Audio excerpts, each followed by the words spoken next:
ਦੇ ਵਿਸ਼ੇ ਵੱਲ ਜਾਣ ਤੋਂ ਪਹਿਲਾਂ ਆਪਾਂ ਆਓ ਇੱਕ ਸਰਵ ਜੈਕਾਰਾ ਲਾਈਏ। ਸੋ ਹੰਗ ਮਹਾਰਾਜ ਸ਼ੇਰ ਸਿੰਘ ਵਿਸ਼ਨੂੰ ਭਗਵਾਨ ਦੀ ਜੈ। ਸੋ ਮੈਨਾ परमात्मा हंग मैना आत्मा। परमात्मा ਕਹਿੰਦਾ ਮੇਰੇ 'ਚ ਸਰਵਸ਼੍ਰੇਸ਼ਟ ਗੁਣ ਹੈ, मैं महाराज हाँ पहली गल तो सारिਆਂ ਤੇ राज करदा हाँ। शेर सिंह, शेर मतलब भै देण वाला, सिंह मैना शक्ति, सब नूं पै च रखण वाली समर्थ ताकत हाँ। विष्णु, विष्णु ब्रह्मा शिव ब्रह्मंडा खंडां नूं सब दा सब तो वड्डा पिरतपालक हाँ। और मैं भगवान हाँ जिहड़ा सारियां ताकतां दा मालिक, ते मेरी जय हमेशा रहिंदी, मैं जन्म मरण च नहीं आउंदा। इस करके ए जीव ये 5 वारी जकारे ला। सो सोहंग महाराज शेर सिंह विष्णु भगवान दी जय। अज दा विशा है नेक कलंक कर विआह, ना कोई पिता ना कोई माँ। नेक कलंक दे घर विआह एक इहो जिहा विआह है जिथे माँ प्यो नहीं।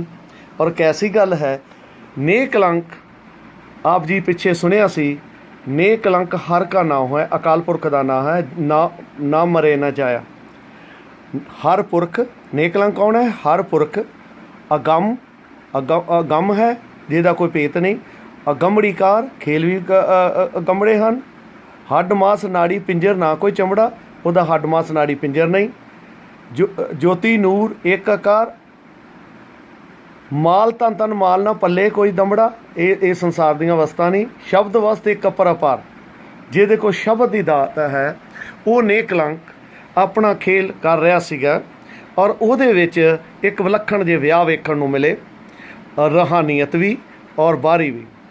उस विलखणा दे विच की सीगा कि नेक कलंक संबल दा मालक हो के, संबल की है? शरीर है।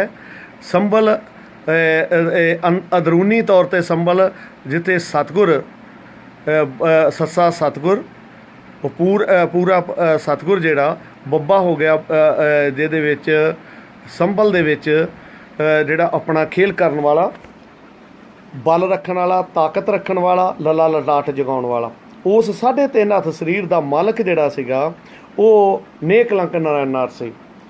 अज हुण वो विआह कर रहा है, उस तो पहलां ਜਿਹੜੇ ਕੀਤੇ ਗਏ ਇੱਥੇ, यानी कि 76 ਤੋਂ ਪਹਿਲਾਂ ਦੀ ਗੱਲ है। ਉਹ ਸੰਭਲ ਦਾ ਨਰੇਸ਼, ਸੰਭਲ ਦਾ ਮਾਲਕ, ਇੱਕ ਕੁਰਸੀ ਦੇ ਉੱਤੇ ਬਹਿ ਕੇ ਉਸ ਨੇ 21 ਦੀ ਲਾਈਨ ਬਣਾ ਕੇ ਇੱਕ 21 ਚੌਕਾ 84 ਬਣ ਗਈ। 84 ਦਾ ਇੱਕ ਗੇੜਾ ਕਢਾਇਆ ਆਪਣੇ ਭਗਤਾਂ ਤੋਂ। ਔਰ ਉਸ ਗੇੜੇ ਦੇ ਵਿੱਚ ਜਿਹੜਾ ਇੱਕ ਐਸਾ ਖੇਲ ਕੀਤਾ ਕਿ 84 ਕੱਟੀ। इस तरह ही उसने सवारे ला के, आत्मक दे सवारे ला के आत्मा परमात्मा दा जिहड़ी मंगणी जिहड़ी है वो उन्हें शुरू की। करन वाला कौन सी? आप जी ने देख ही लिया कि उस संभल दा मालक, वो शरीर दा मालक जिहड़ा उस शरीर दे अंदर आके एक रूहानीयत खेल खेल रहा सीगा।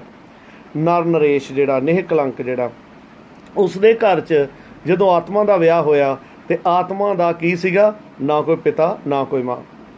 यानी कि ना वो किसी नेक कलंक जिहड़ा है ना किसी माँ दे घर, ना किसी प्यो दा मतलब उहदे संसारी है, ना ही उहदा कोई रिश्तेदार साक सज्जन है।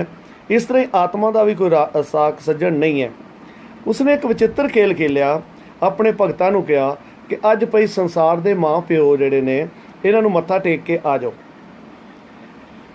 और फिर उस रात फिर वो शाही फरमान जिन्हों हर पानी कहा जाता है वो च आया कि मापे जिहड़े ने अज जिहड़े अपने सतगुरु दे पेट च कट दो, और उही अज तो बाद उहदा गाडी बन जाएगा, उहदा सका माँ बाप बन के खेल खेलेगा।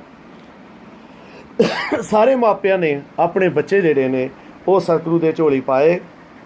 और पाउण दे बाद फिर माँ बाप कौन बन गया? वो नूरी परमात्मा। और उस दियां मंगणियां भी कीतियां, विआह भी कीते आत्मावां दे, और उहदे सबूत ने आत्मा दे विआही जाण दे इन्हां ग्रंथां दे विच हन। लेकिन ये विचित्रता की कहानी है कि रिटन ने जिहड़ी इन्हां दियां विआहां, जिहड़े इन्हां दियां मंगणियां वो रिटन ने भी उन्हां दे परिवार ही तार देने आ। जिन्हां ने अज मंगणी शवारे जिहड़ा आंदे आ, अंगेजमेंट जिहड़ी होई है, जिन्हां दी परमात्मा ने कर ली, उन्होंने परिवार तार देने हैं। गड़ी बंस सरबंस तार देना, उन्हां दा भी मैं सहाई रहना। ये एक ऐसा विचित्र विआह सी कि जिहदे च उन्होंने परिवारां नूं भी तारिया जा रहा सी। भावें वो शरीरक तौर पर किन्ने रिश्तेदार सन, लेकिन आत्मक तौर पर उन्हां दीयां कुलां भी तारियां गईयां सन।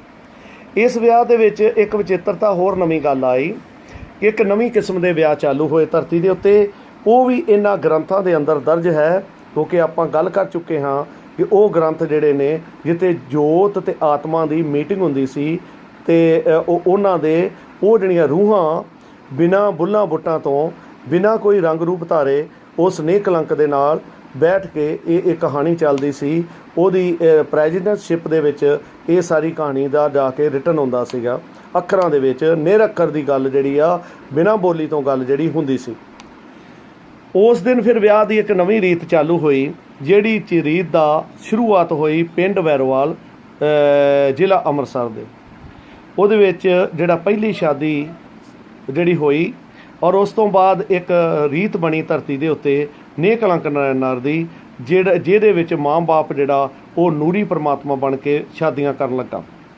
ਉਹਦੇ ਵਿੱਚ ਕੀ ਕੀਤਾ ਗਿਆ ਕਿ ਜਿਤਨੇ ਉਸ ਨੇਹ ਕਲੰਕ ਨਾਰਾਇਣਾ ਦੇ ਭਗਤ ਨੇ, ਕਿਉਂਕਿ ਆਤਮਿਕ ਤੌਰ 'ਤੇ ਉਹਨੇ ਵਰਿਆ ਹੈ, ਉਹਨਾਂ ਦੇ ਕੱਪੜੇ ਚਿੱਟੇ ਹੋਣਗੇ। ਜਿੰਨੇ ਵੀ ਸਮਾਗਮ ਨੇ ਇੱਥੇ ਸੰਗਰਾਂਦਾਂ ਨੂੰ ਰਾਤ ਲੱਗਦੀਆਂ, ਦਿਨੇ ਨਹੀਂ ਲੱਗਦੀਆਂ।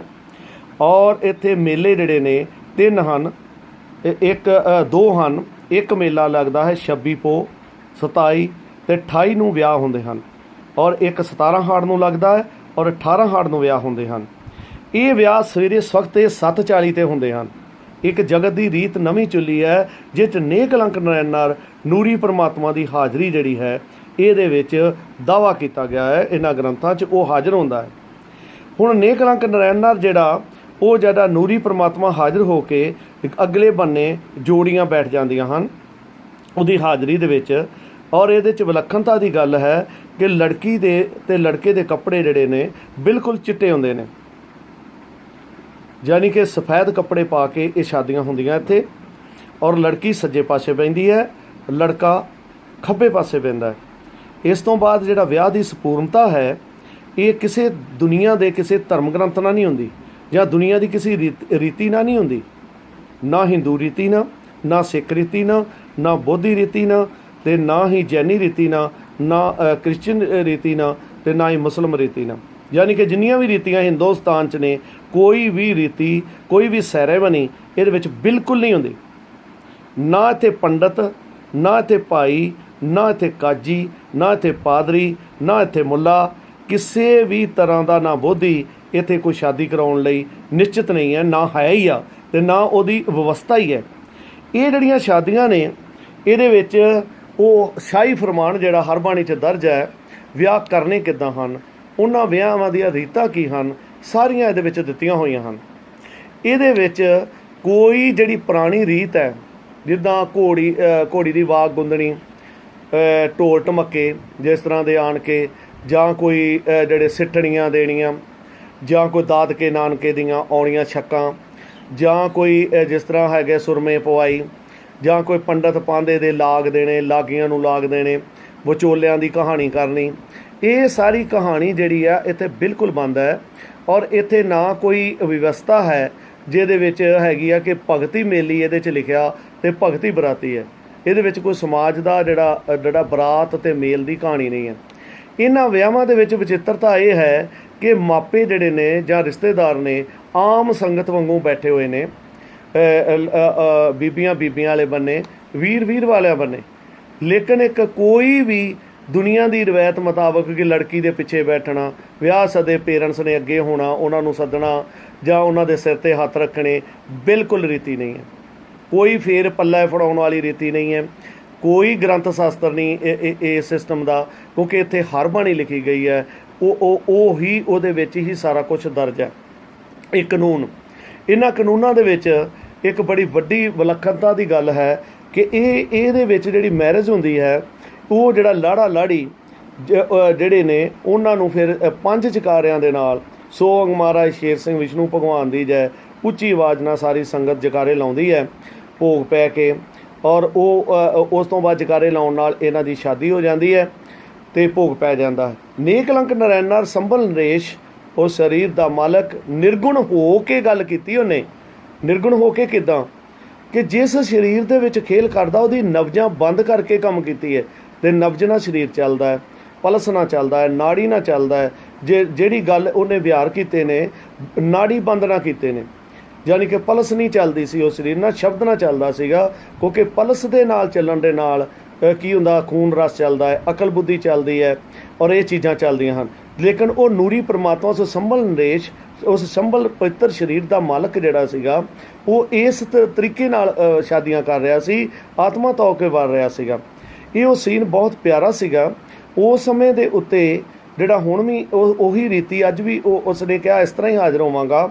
ਉਹ ਫਿਰ ਜਿਹੜੇ ਇੱਕ ਜਣਾ ਗੁਰਸਿੱਖ ਜਾ ਕੇ ਸਾਰਿਆਂ ਨੂੰ ਹਾਰ ਪਾਉਂਦਾ ਹੈ। ਇੱਥੇ ਲੜਕਾ ਲੜਕੀ ਨਹੀਂ ਪਾਉਂਦਾ, ਸਾਰੀਆਂ ਹੀ ਜੋੜੀਆਂ ਨੂੰ ਇੱਕ ਜਣਾ ਹੀ ਹਾਰ ਪਾਉਂਦਾ ਹੈ। ਇਸ ਤਰ੍ਹਾਂ ਹੀ ਮੰਗਣੀ ਵਾਲਿਆਂ ਨੂੰ ਵੀ ਜਿਹੜਾ ਹਾਰ ਪੈਂਦੇ ਹਨ, ਮੰਗਣੀ ਵੀ ਅੰਗੇਜਮੈਂਟ ਹੁੰਦੀ ਹੈ। ਇਹਦੀਆਂ ਵੱਖਰੀਆਂ ਜਿਹੜੀਆਂ ਚੀਜ਼ਾਂ ਦੱਸੀਆਂ ਹਨ।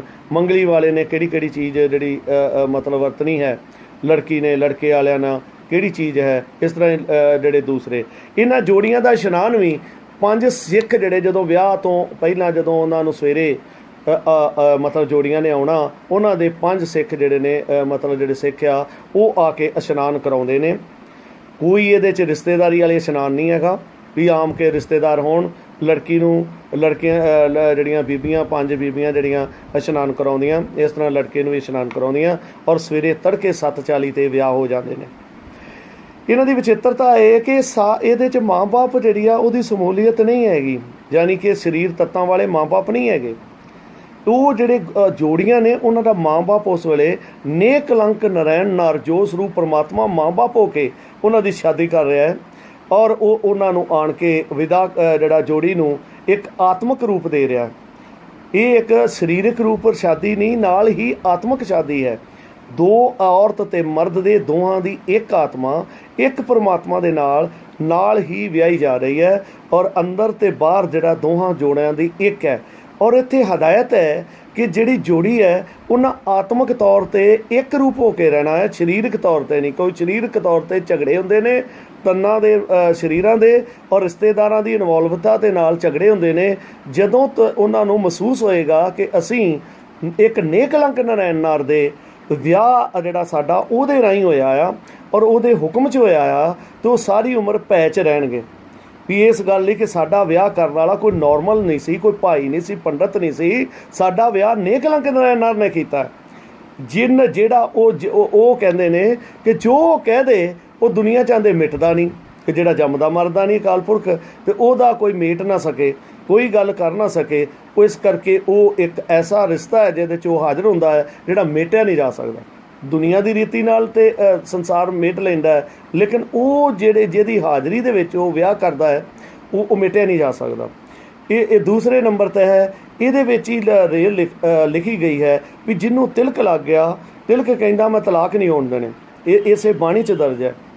ਇਹਦੇ 'ਚ ਹੀ ਲਿਖਿਆ ਸ਼ਾਦੀਆਂ ਵਾਲੇ ਸੁਣੋ ਕੰਨ ਲਾ ਕੇ, ਇੱਕ ਦੂਜੇ ਨਾਲ ਕਰਨੀ ਨਾ ਕੋਈ ਜੁਦਾਈ, ਨਾਰ ਕੰਤ ਮਿਲ ਕੇ ਝੱਟ ਲੰਗਾਈ ਆ। ਵੀ ਇਹ ਤੁਸੀਂ ਇਕੱਠੇ ਰਹਿ ਕੇ ਆਪਣੇ ਸੰਸਾਰੀ ਕਾਰਨਾਂ ਕਰਕੇ ਲੜਨਾ ਨਹੀਂ ਹੈ, ਸੰਸਾਰੀ ਲਾਲਚਾਂ ਕਰਕੇ ਲੜਨਾ ਨਹੀਂ ਹੈ, ਕਿਉਂਕਿ ਇੱਥੇ ਦਾਜ ਦੌਣ ਦੀ ਜਿਹੜੀ ਤਮਾ ਨਹੀਂ ਕਰਨੀ, ਕਿਸੇ ਨੇ ਆਣ ਕੇ ਲਾਲਚ ਨਹੀਂ ਕਰਨੀ। ਔਰ ਇਹ ਸ਼ਾਦੀਆਂ ਕਰਕੇ ਦਿਖਾਈਆਂ ਨੇਕ ਕਲੰਕ ਨੇ, ਯਾਨੀ ਕਿ 28 ਪੋਹ ਦਾ ਵਿਆਹ ਜਾਂ 18 ਹਾੜ ਦਾ ਵਿਆਹ ਰਾਤ ਨੂੰ ਹੀ ਉਹਨਾਂ ਦੇ ਜਿਹੜੇ ਉੱਥੇ ਹੀ ਉਹਨਾਂ ਨੂੰ ਉਦੇਸ਼ ਦੇ ਕੇ ਉਹਨਾਂ ਦੇ ਕੱਪੜੇ ਸੁਕਵਾ ਕੇ ਸਵੇਰੇ 7:40 'ਤੇ ਸ਼ਾਦੀਆਂ 'ਤੇ ਪਾ ਕੇ ਦਿਖਾਇਆ ਵੀ ਅੱਜ ਦੇਖੋ ਕੋਈ ਬਰਾਤੀ ਨਹੀਂ, ਕੋਈ ਕੁਛ ਨਹੀਂ।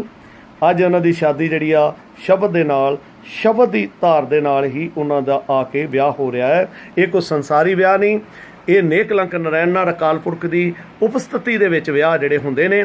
ਜਿਹੜੀ ਵਿਲੱਖਣਤਾ ਦੀ ਕਹਾਣੀ ਇਹਦੇ ਵਿੱਚ ਇਹ ਹੈ। ਔਰ ਇਸ ਤੋਂ ਇਲਾਵਾ ਇੱਕ ਬਿਨਾਂ ਲਿਖਤੋਂ, ਇਹ ਸਾਰੀਆਂ ਲਿਖਤਾਂ ਦੀਆਂ ਨੇ, ਕਿਹੜੀ ਵਸਤੂ ਹੋਏਗੀ ਉਹਨਾਂ ਕੋਲ, ਕਿਹੜੀ ਚੀਜ਼ ਜਿਹੜੀ ਉਹ ਯੂਜ਼ ਕਰਨਗੇ, ਔਰ ਉਹਦੇ ਵਿੱਚ ਵਿਆਹ ਸ਼ਾਦੀਆਂ ਦੇ ਰੂਲ ਜਿਹੜੇ ਨੇ ਦਿੱਤੇ ਹੋਏ ਹਨ। ਤੋ ਇਸ ਕਰਕੇ ਉਸ ਅਕਾਲ ਪੁਰਖ ਦੀ ਜਿਹੜੀ ਇਹ ਵਿਲੱਖਣਤਾ ਦੀ ਗੱਲ ਹੈ ਸ਼ਾਦੀਆਂ ਦੀ, ਜਿਹੜੀ ਸੰਸਾਰ ਦੇ ਵਿੱਚ ਸਾਰੀਆਂ ਚੀਜ਼ਾਂ ਨੂੰ ਬਹੁਤ ਹੀ ਅਲੱਗ ਹੈ ਜੀ। ਤੋ ਨੇਕ ਕਲੰਕ ਨਰੈਣ ਨਰ ਆਪਣਾ ਜਿਹੜਾ ਇਹ ਨੂਰੀ ਵਿਆਹ ਨੇ ਵੇਖਿਆ ਜਾਵੇ ਤੇ ਬਿਲਕੁਲ ਨੂਰੀ ਵਿਆਹ ਨੇ, ਜਿਹਦੇ ਵਿੱਚ ਇਹਨਾਂ ਚੀਜ਼ਾਂ ਤੋਂ ਬਹੁਤ ਹੀ ਉੱਪਰ ਹੈ। ਜਿਹੜੀ ਨੂਰੀ ਵਿਆਹ ਦਾ ਭਾਵ ਇਹ ਹੈ ਕਿ ਆਤਮਿਕ ਵਿਆਹ ਵੀ ਨਾਲ ਹੋ ਰਹੇ ਹਨ। ਨਹੀਂ ਤੇ ਸੰਸਾਰ ਦੇ ਵਿੱਚ ਜਿਹੜੀ ਵਿਆਹ ਹਨ ਉਹ ਆਤਮਿਕ ਤੌਰ ਦੇ ਬਜਾਏ ਨਾਲ ਸਰੀਰੀ ਵਿਆਹ ਜ਼ਿਆਦਾ ਹੁੰਦੇ ਹਨ, ਲੇਕਿਨ ਇੱਥੇ ਨਹੀਂ ਹੈ। ਇੱਥੇ ਉਹਨੇ ਬਹੁਤ ਹੀ ਜਿਹੜੀਆਂ ਕਹੀਆਂ ਹਨ ਕਿ ਸ਼ਾਦੀਆਂ ਵਾਲਿਆਂ ਦੀ ਹੁਕਮ ਦਿੱਤੇ ਹਨ ਔਰ ਬੜੇ ਵੱਡੇ ਹੁਕਮ ਦਿੱਤੇ ਹਨ ਕਿ ਜਿਨ੍ਹਾਂ ਦੇ ਵਿੱਚ ਉਹਨੇ ਆ ਕੇ ਇਹ ਗੱਲ ਦਿੱਤੀ, ਉਹਦਾ ਦਾਜ ਦੌਣ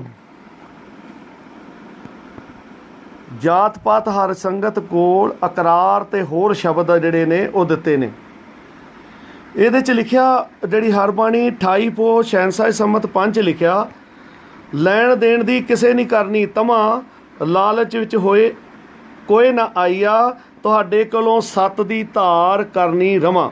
ਇੱਥੇ ਅਕਾਲ ਪੁਰਖ ਨਿਰਗੁਣ ਨਿਰੰਕਾਰ ਕਹਿ ਰਹੇ ਨੇ, ਸ਼ਬਦ ਰੂਪੀ ਕਹਿ ਰਹੇ ਨੇ, ਬਾਣੀ ਰਾਹੀਂ ਕਹਿ ਰਹੇ ਨੇ ਕਿ ਤੁਹਾਡੇ ਤੋਂ ਇਹ ਸਤਿਯੁਗ ਜਿਹੜਾ ਲਾਉਣਾ, ਇਹ ਸਤਿਯੁਗ ਦੀਆਂ ਰੀਤੀਆਂ ਆ, ਤੁਹਾਡੇ ਤੋਂ ਰਵਾਂ ਕਰਤੀ, ਸ਼ੁਰੂ ਕਰਤੀ, ਭਗਤ ਜਗਤ ਵਿੱਚ ਪ੍ਰਗਟਾਈ ਆ। ਵੀ ਇਹੋ ਜਿਹੀਆਂ ਸ਼ਾਦੀਆਂ ਜਿਹੜੀਆਂ ਇਹ ਜਗਤ ਦੇ ਵਿੱਚ ਪ੍ਰਗਟ ਕੀਤੀਆਂ ਜਾ ਰਹੀਆਂ ਨੇ।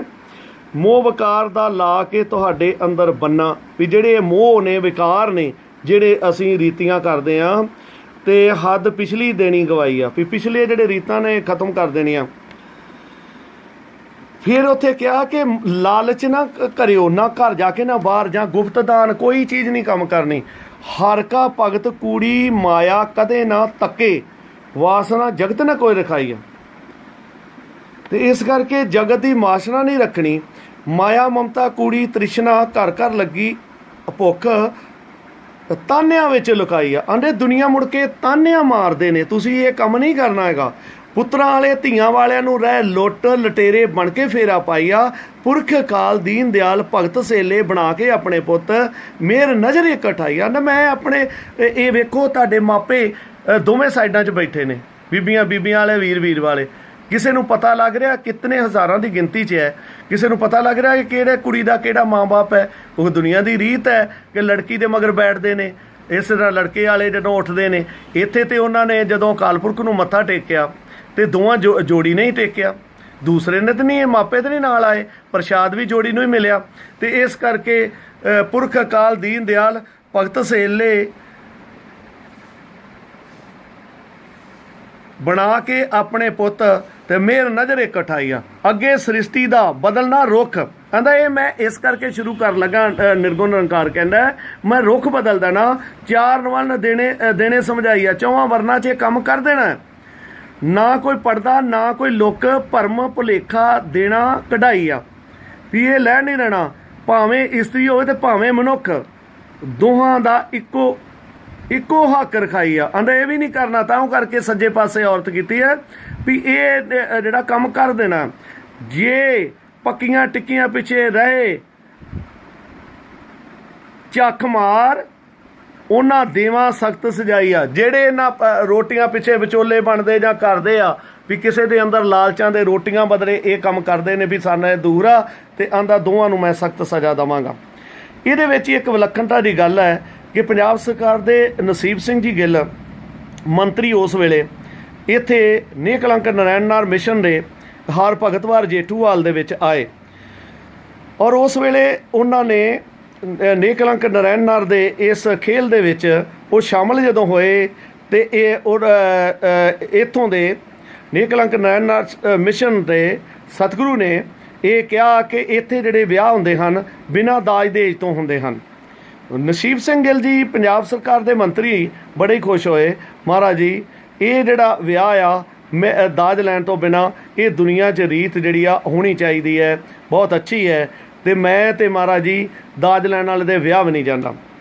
ਉਸ ਦਿਨ ਇੱਕ ਨਵਾਂ ਐਲਾਨ ਹੋਇਆ, ਸਤਿਗੁਰੂ ਨੇ ਕਿਹਾ ਕਿ ਇਹ ਸੰਗਤੋ, ਨਸੀਬ ਸਿੰਘ ਗਿੱਲ ਨੇ ਕਿਹਾ ਕਿ ਮੈਂ ਦਾਜ ਲੈਣ ਵਾਲੇ ਦੇ ਵਿਆਹ ਨਹੀਂ ਜਾਂਦਾ, ਤੁਸੀਂ ਵੀ ਦੱਸੋ ਇਸ ਹੱਕ 'ਚ ਜੋ ਇਹਨਾਂ ਸਾਡੇ ਤੇ ਵਾਅਦਾ ਕੀਤਾ ਸੀ ਕਿ ਦਾਜ ਨਹੀਂ ਲੈਂਦੇ, ਇਹ ਕਹਿੰਦੇ ਦਾਜ ਲੈਣ ਵਾਲੇ ਦੇ ਵਿਆਹ ਨਹੀਂ ਜਾਂਦੇ। ਹੁਣ ਦੱਸੋ ਕੀ ਹੋਣਾ ਚਾਹੀਦਾ? ਤੁਸੀਂ ਕੀ ਇਸ ਗੱਲ ਨੂੰ ਮਨਜ਼ੂਰ ਕਰਦੇ ਜੋ ਕਿ ਤੁਸੀਂ ਵੀ ਇਸ ਰੀਤ ਦੇ ਵਿੱਚ ਆ ਜਾਓ ਕਿ ਦਾਜ ਲੈਣ ਵਾਲੇ ਦੇ ਵਿਆਹ ਨਹੀਂ ਜਾਣਾ? ਉਸ ਵੇਲੇ ਇਤਨੀ ਸੰਗਤ ਸੀ, ਇੱਕ ਵੱਡਾ ਮੇਲਾ ਸੀਗਾ ਜਿਹਦੇ ਵਿੱਚ ਸਾਰਿਆਂ ਨੇ ਹੀ ਚਿੱਟੇ ਕੱਪੜੇ ਪਾਉਣ ਵਾਲਿਆਂ ਨੇ, ਨਰ ਤੇ ਨਾਰੀ ਸਾਰੇ ਹੀ ਆਣ ਕੇ ਆਪਣੇ ਹੱਥ ਖੜੇ ਕੀਤੇ, ਆਪਣੀਆਂ ਬਾਹਾਂ ਖੜੀਆਂ ਕਰਕੇ ਤਕੀਦ ਕੀਤੀ ਕਿ ਅਸੀਂ ਇੱਕ ਇਸ ਗੱਲ ਦਾ ਕਿਹਾ ਕਿ ਅਸੀਂ ਅੱਜ ਤੋਂ ਯਾਨੀ ਕਿ ਬਾਹਾਂ ਖੜੀਆਂ ਦੇ ਅੰਦਰ ਇੱਕ ਇਸ ਗੱਲ ਦਾ ਫੈਸਲਾ ਦਿੱਤਾ ਕਿ ਅਸੀਂ ਅੱਜ ਤੋਂ ਦਾਜ ਲੈਣ ਵਾਲੇ ਦੇ ਵਿਆਹ ਨਹੀਂ ਜਾਵਾਂਗੇ। ਅਸਾਂ ਹੈਰਾਨੀ वाली गल ये है कि ਜਿਹੜੇ ਉਹਨਾਂ ਦੇ ਗੋਦੀ 'ਚ ਬੱਚੇ ਸਨ ਉਹਨਾਂ ਦੀਆਂ ਵੀ ਬਾਹਾਂ ਫੜ ਕੇ ਮਾਵਾਂ ਨੇ ਜਾਂ ਜਿਹੜੇ ਆਪਣੇ ਰਿਸ਼ਤੇਦਾਰਾਂ ਨੇ ਜਿਹੜੇ ਉਹਦੇ ਮਾਂ ਬਾਪ ਸੰਸਾਰੀ ਸਨ ਉਹਨਾਂ ਨੇ ਉਹ ਬਾਹਾਂ ਖੜੀਆਂ ਆਪਣੇ ਬੱਚਿਆਂ ਦੀਆਂ ਵੀ ਕਰਾ ਦਿੱਤੀਆਂ। ਜਿਹੜੇ ਬੱਚੇ ਅੱਜ ਜਵਾਨ ਹੋ ਚੁੱਕੇ ਅਤੇ ਬਜ਼ੁਰਗ ਤੱਕ ਵੀ ਪਹੁੰਚਣ ਵਾਲੇ ਹੋਣੇ ਹਨ ਉਹਨਾਂ ਦੇ ਵੀ ਵਾਅਦੇ ਕਰਾਤੇ ਉਹ ਆਪਣੇ ਸਤਿਗੁਰੂ ਅੱਗੇ ਕਿ ਅਸੀਂ ਦਾਜ ਲੈਣ ਵਾਲੇ ਦੇ ਵਿਆਹ ਨਹੀਂ ਜਾਵਾਂਗੇ। ਸਤਿਗੁਰੂ ਦਾ ਫੈਸਲਾ, ਸਤਿਗੁਰੂ ਖੁਸ਼ ਹੋਏ ਇਸ ਗੱਲ ਦੇ ਉੱਤੇ ਕਿ ਉਹਦੇ ਜਿਹੜੇ ਭਗਤ ਨੇ ਅੱਗੇ ਦਾਜ ਲੈਣ ਵਾਲੇ ਦੇ ਵਿਆਹ ਨਹੀਂ ਜਾਣਗੇ। ਔਰ ਇਹ ਬਾਕੀ ਫੈਸਲੇ ਸਾਰੇ ਰਿਟਨ ਹਨ। ਇਹ ਫੈਸਲਾ ਜਿਹੜਾ ਹੈ ਇੱਕ ਸਾਹਮਣੇ ਮਖਾਰ ਬਿੰਦ ਦੇ ਨਾਲ ਹੋਇਆ ਹੈ ਉਸ ਸੰਭਲ ਨਰੇਸ਼ ਦਾ, ਜਿਹਦੇ 'ਚ ਉਹਦੇ ਭਗਤਾਂ ਨੇ ਵਾਅਦਾ ਕੀਤਾ ਹੈ, ਯਾਨੀ ਕਿ ਇੱਕ ਕੂੜ ਖਤਮ ਕਰਾਂਗੇ, ਨਿਰਾ ਦਾਜ ਹੀ ਨਹੀਂ ਲਵਾਂਗੇ, ਦਾਜ ਲੈਣੇ ਦੇ ਵਿਆਹ ਵੀ ਨਹੀਂ ਜਾਵਾਂਗੇ। ਇੱਥੇ ਇੱਕ ਗੱਲ ਹੋਰ ਹੈ, ਅਟਾਰਸੀ ਦੇ ਇੱਕ ਭਗਤ ਨੇਕਲੰਕ ਨਰੈਣ ਨਾਰ ਦੇ, ਉਹ ਵੀ ਆਣ ਕੇ ਉਹਨਾਂ ਦਿਨਾਂ 'ਚ ਵਿਆਹ ਹੋਇਆ ਉਹਨਾਂ ਦੇ ਬੱਚਿਆਂ ਦਾ, ਉਹਨਾਂ ਨੇ ਪੈਲਸ ਕੀਤਾ ਹੋਇਆ ਸੀਗਾ। ਔਰ ਅਟਾਰਸੀ ਦੇ ਵਿੱਚ ਜਿਹੜਾ ਪੈਲਸ ਕੀਤਾ ਸੀ ਉਸ ਦੇ ਵਿੱਚ ਉਹਨਾਂ ਨੇ ਜਦੋਂ ਦੱਸਿਆ ਨਾ ਆਪਣੇ ਸਤਿਗੁਰੂ ਨੂੰ, ਆਪਣੀਆਂ ਖੁਸ਼ੀਆਂ ਲੈ ਕੇ ਜਾ ਰਹੇ ਸਨ, ਲੇਕਿਨ ਉਹਨਾਂ ਜਾਣ ਨਹੀਂ ਦਿੱਤਾ ਕਿਉਂਕਿ ਨੇਕਲੰਕ ਨਰੈਣ ਨਾਰ ਦੇ ਅੰਦਰ ਦੀਆਂ ਚੀਜ਼ਾਂ ਕਦੀ ਉੱਥੇ ਲੁਕਾ ਨਹੀਂ ਸੀ ਸਕਦਾ। ਉਹਨਾਂ ਨੇ ਰੋਕਤਾ, ਅਖੀਰੀ ਉਹਨੂੰ ਕਹਿਣਾ ਪਿਆ ਕਿ ਮੇਰੇ ਰਿਸ਼ਤੇਦਾਰ ਸੱਦੇ ਨੇ ਪਾਰਟੀ ਕਰਨ ਲਈ। ਉਹਨਾਂ ਦਿਨਾਂ 'ਚ ਪੈਲਸ ਪਹਿਲੀ ਗੱਲ ਉਹ ਹੋਰ ਕੋਈ ਨਹੀਂ ਸੀ ਕੋਈ ਕਰਦਾ, ਉਹ ਇੱਕ ਬੜੀ ਅਮੀਰ ਫੈਮਿਲੀ ਸੀ। ਲੇਕਿਨ ਸਤਿਗੁਰੂ ਦਾ ਹੁਕਮ ਆਇਆ ਕਿ ਤੂੰ ਬਿਲਕੁਲ ਨਹੀਂ ਜਾਣਾ। ਉਸਨੇ ਕਿਹਾ ਜੀ ਜਿਹੜੇ ਰਿਸ਼ਤੇਦਾਰ ਮੁੜ ਕੇ ਚਲੇ ਜਾਣਗੇ ਉਹਨਾਂ ਨੇ ਆਪਣੇ ਜ਼ਿੰਮੇ 'ਤੇ ਲਈ ਕਿ ਮੈਂ ਜੂ ਨਾ ਕਿ ਮੇਰੇ 'ਤੇ ਸੁੱਟ ਦੇ, ਜੇ ਕੋਈ ਗਾਲਾਂ ਕੱਢੇਗਾ ਜਾਂ ਬੁਰਾ ਭਲਾ ਕਹੇਗਾ ਮੈਨੂੰ ਕਹੇਗਾ, ਕਿਉਂਕਿ ਤੂੰ ਸਿਰਫ ਇਹੀ ਕਹਿ ਦੇਣਾ ਹੈ ਕਿ ਮੇਰੇ ਸਤਿਗੁਰੂ ਨੇ ਮੈਨੂੰ ਜਾਣ ਨਹੀਂ ਦਿੱਤਾ। ਯਾਨੀ ਕਿ ਰੀਤ ਇਹ ਵੀ ਖਤਮ ਕੀਤੀ। ਤੀਸਰੀ ਰੀਤ ਉਹਨਾਂ ਨੇ ਇਸੇ ਅਟਾਰਸੀ ਦੇ ਵਿੱਚ ਇੱਕ ਵਾਰੀ ਹਲਵਾਈਆਂ ਅਤੇ ਦੂਸਰਿਆਂ ਨੇ ਲੰਗਰ ਜਿਹੜਾ ਪਕਾਇਆ ਸੀ, ਸਾਰੀ ਸੰਗਤ ਬਿਮਾਰ ਹੋ ਗਈ ਸੀਗੀ। ਉਸ ਦਿਨ ਆਦੇਸ਼ ਕੀਤਾ ਕਿ ਜਿਸ ਘਰ ਦੇ ਵਿੱਚ ਪ੍ਰੋਗਰਾਮ ਹੋਵੇ ਉਸ ਦੇ ਸੰਗਤ ਸੇਵਾ ਕਰੇਗੀ ਜਿਹੜੀ ਬਿਨਾਂ ਲੈਣ ਪੈਸੇ ਦੇਸੇ ਤੋਂ ਹੋਏਗੀ। ਔਰ ਉਹ ਸੰਗਤ ਜਿਹੜੀ ਪ੍ਰੇਮ ਦੇ ਨਾਲ ਜਕਾਰੇ ਲਾ ਕੇ ਪ੍ਰੇਮ ਦੇ ਨਾਲ ਹੀ ਇਹ ਲੰਗਰ ਪਕਾਏਗੀ ਔਰ ਪ੍ਰੇਮ ਨਾਲ ਹੀ ਉਸ ਦਾ ਅਕਾਲ ਪੁਰਖ ਦਾ ਭੋਗ ਲੱਗੇਗਾ, ਤਾਂ ਜੋ ਕਿਸੇ ਦੇ ਵਿੱਚ ਵੀ ਇਹ ਵਿਵਸਥਾ ਨਾ ਰਹੇ। ਯਾਨੀ ਕਿ ਵਿਆਹ ਸ਼ਾਦੀਆਂ ਦੇ ਦੂਸਰੀਆਂ ਰੀਤਾਂ ਜਿਹੜੀਆਂ ਨੇ, ਇੱਥੇ ਜਿਹੜਾ ਪ੍ਰੋਗਰਾਮ ਹੈ ਉਹ ਵੀ ਵਿਆਹ ਸ਼ਾਦੀਆਂ ਦੇ ਇਸ ਤਰ੍ਹਾਂ ਨਹੀਂ ਹੁੰਦੇ। ਤੋ ਕਹਿਣ ਦਾ ਦਾਦਕੇ ਨਾਨਕੇ ਨਹੀਂ ਆਉਣਗੇ ਇੱਦਾਂ ਸਿੱਠਣੀਆਂ ਦੇਣ ਵਾਲੇ, ਇਹ ਸਾਰਾ ਰਿਵਾਜ ਉਸਨੇ ਫਿਰ ਸੰਸਾਰ 'ਚ ਇੱਕ ਨਵਾਂ ਨੇਕਲੰਕ ਨਰੈਣ ਨੇ ਜਿਹੜਾ ਨੇਕਲੰਕ ਦੇ ਘਰ ਵਿਆਹ, ਨਾ ਕੋਈ ਪਿਤਾ ਨਾ ਕੋਈ ਮਾਂ, ਯਾਨੀ ਕਿ ਨਾ ਮਾਂ ਬਾਪ ਸੰਸਾਰੀ, ਨਾ ਕੋਈ ਲਾਗੀ ਅਤੇ ਨਾ ਕੋਈ ਵਿਚੋਲਾ। ਤੋ ਇਹ ਇੱਕ ਦੁਨੀਆ ਦੇ ਵਿੱਚ ਇੱਕ ਨਵੀਂ ਰੀਤ ਚੱਲ ਰਹੀ ਹੈ। ਨੇਕਲੰਕ ਨਰੈਣ ਨਾਰ ਦੇ ਘਰ ਜਿਹੜਾ ਇਹ ਵਿਆਹ ਜਿਹੜੇ ਆਪਾਂ ਦੇਖੇ ਹਨ, ਔਰ ਇਹ ਵਿਆਹ ਜਿਹੜੇ ਆਤਮਾ ਪਰਮਾਤਮਾ ਦੇ ਹਨ, ਇਹ ਰੂਹਾਂ ਦਾ ਵਿਆਹ ਹੈ। ਕਿਉਂਕਿ ਦੋਵਾਂ ਔਰਤ ਮਰਦ ਨੂੰ ਕਿਹਾ ਗਿਆ ਹੈ ਕਿ ਤੇਰੀ ਸੋਚ ਇੱਕ ਹੈ ਕਿ ਜਿੱਦਾਂ ਇੱਕ ਸੰਸਾਰੀ ਲੜਕੀ ਜਿਹੜੀ ਜਾਂਦੀ ਹੈ ਅਤੇ ਉਸ ਨੂੰ ਸੋਚ ਹੁੰਦਾ ਕਿ ਮੇਰੇ ਪਿਤਾ ਦੀ ਪੱਗ ਨਾ ਲੱਥ ਜਾਏ, ਮੇਰੇ ਪਿਤਾ ਨੂੰ ਕੋਈ ਕਵੇ ਨਾ ਵੀ ਆਣ ਕੇ, ਅਤੇ ਉਸ ਬਦਲੇ ਆਪਣੀ ਜ਼ਿੰਦਗੀ ਕੱਢ ਲੈਂਦੀ ਹੈ। ਲੇਕਿਨ ਇੱਥੇ ਪਿਤਾ ਨੇਕਲੰਕ ਨਰੈਣ ਨਾਰ ਨੂਰੀ ਪਰਮਾਤਮਾ ਹੈ, ਸੰਭਲ ਨਰੇਸ਼ ਹੈ।